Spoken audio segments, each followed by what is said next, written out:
Asian কাপের মতো বড় মঞ্চে শক্তিশালী দলগুলোর সাথে চোখে চোখ রেখে লড়াই করছে বাংলাদেশের মেয়েরা। নিজেদের দ্বিতীয় ম্যাচে উত্তর কোরিয়ার বিপক্ষে ৫-০ গোলে হারলেও লড়াই করার মানসিকতা দেখে ফুটবলারদের প্রশংসা করছে সবাই। বৈশ্বিক আসরে আগে বড় দলের বিপক্ষে প্রস্তুতি না নেয় কিছুটা এলোমেলো বাংলাদেশ। ভালো প্রস্তুতি নিতে পারলে চিত্রটা ভিন্ন হতে পারত বলে মনে করেন কোচ মাহমুদা শরীফা অদিতি। বলেন, এর দায় নারী উইংকেই নিতে হবে। সে কিন্তু অনেকবার বলেছে যে জাপানের সাথে খেলবে, বাইরে যাবে, অনেকগুলো প্ল্যানিং সে দিয়েছে। তো এই জায়গায় ব্যর্থতার দায়টা কিন্তু নারী উইংসেই নিতে হবে। এই মেয়েরা বাইরে যত কম্পিটিটিভ ম্যাচ খেলবে, দেশের বাইরে যত বড় বড় টিমের সাথে খেলবে, বড় ফ্যাসিলিটিস যখন ওদের নিবে, কলিজাটা হয়ে যাবে এত বড়। সাবেক এই ফুটবলার আরও বলেন, ডিফেন্ডিং চ্যাম্পিয়ন চীনের বিপক্ষে ২-০ গোলে হারের পর নারী উইংয়ের চেয়ারম্যান মাহফুজা আক্তার কিরণের বক্তব্য বড্ড বেমানান। আসর চলাকালে এমন বার্তা ফুটবলারদের আত্মবিশ্বাসে প্রভাব ফেলতে পারে।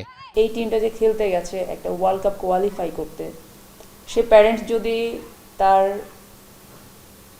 এরকম মন্তব্য করে, এটা আসলে ডেফিনেটলি একটা খুব হৃদয় বিদারক বিষয়, যেখানে সে ইনকারেজ করবে, না তাকে হ্যাঁ বলবে, তাদের দিক না দিক ফ্যাসিলিটির সম্পর্কে তাদেরকে একটা বার্তা পাঠাবে যে মেয়েরা ক্যারি অন, তোমরা খেলো, তোমাদের জন্য আমি এটা করব ওটা করব। এটা টোটালি নারী উইংসের চেয়ারম্যান আমাদের ফুটবলারদেরকে নিয়ে টোটালি ইনসাল্ট করেছে।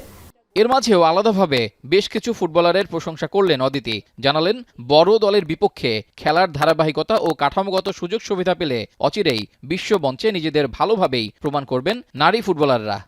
এই যে জুনিয়ররা কিভাবে যে খেলতেছে ওই মঞ্চে গিয়ে, তারপর আপনি মিডফিল্ডে আসেন, মারিয়া মনিকার একটা তো এটা একটা হচ্ছে কম্বো বলে, এটা কম্বো। এখানে আসলে বাংলাদেশের কোনো অস্তিত্ব নেই যে ওদেরকে বাদ দিয়ে কোনো কিছু চিন্তা করা যায়। স্বল্প সুযোগ আর প্রস্তুতির ঘাটতিতেই অস্ট্রেলিয়া যায় বাংলাদেশ নারী জাতীয় দল। তবে খেলার মাঝে মনোযোগ আর দৃঢ়তায় সবার ভালোবাসায় সিক্ত হচ্ছেন আফ্রিদা ঋতুপর্ণারা। শেষ ম্যাচ জয় করে কোয়ার্টার ফাইনাল নিশ্চিতের প্রত্যাশা সংশ্লিষ্টদের। রেজাউল করিম, এখন, ঢাকা।